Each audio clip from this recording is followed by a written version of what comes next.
মালটা আসে আপনার ঢাকাতন বারুসটা আপনার ঢাকা থেকে আসে, ঢাকা থেকে আসার পর মনে করেন আসে চাঁদপুর থেকে আসার পরে এখানে আঙ্গুল লোক আছে, লোকজন যায় বারুস দিয়া হে, বুঝলেন, দিয়া হে মনে করেন ওরা এতে মাল বানায় যেদিন গ্যাঞ্জাম লাগে ওই দিন বাড়ি করে। এভাবেই বোমা তৈরির বর্ণনা দেন এই কারিগর। শরীয়তপুর জেলার জাজিরা উপজেলার বিলাসপুর এলাকার বলতে গেলে ঘরে ঘরে তৈরি হয় হাত বোমা। পুলিশের তথ্য মতে বোমা তৈরির মূল কারিগর কুদ্দুস ব্যাপারী ও জলিল মাতবর। তাদের বিরুদ্ধে একাধিক থানায় দায়ের করা মামলার সংখ্যা ৯৭টি, যার অধিকাংশই বিস্ফোরক দ্রব্য আইনের। দুই পক্ষের সংঘর্ষ এবারই নতুন না, এর আগেও একাধিকবার সংঘর্ষে জড়িয়ে ভয়াবহ বিস্ফোরণ ঘটিয়েছে তারা। তাদের এই সংঘর্ষে এখন পর্যন্ত নিহত হয়েছেন ৮ জন। কইলে বিশ্বাস করবেন ভাই, এই যে রোদ উঠছে মিথ্যাটা কথা কই না, রাতটার মধ্যে ডরে ঘুমাইতেই না।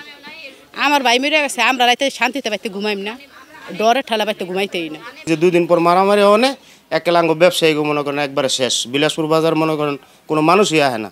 ২০০১ সাল থেকে বিলাসপুরের কুদ্দুস ব্যাপারী ও জলিল মাতবরের সমর্থকদের মধ্যে অন্তত ৬০ বার সংঘর্ষ হয়েছে। সংঘর্ষের সময় তারা হাতবোমা, ককটেলের বিস্ফোরণ ঘটায়। এ সময় হাতবোমার আঘাতে আহত হয়ে ছাত্র অনিক মাতবর, ইতালি প্রবাসী বারি মাতবর, কৃষক জব্বার মাতবর, ফারুক মাতবর, আবুল সর্দার, রাজ্জাক মাতবর, সৈকত সর্দার ও ব্যবসায়ী সজীব মুন্সির মৃত্যু হয়েছে।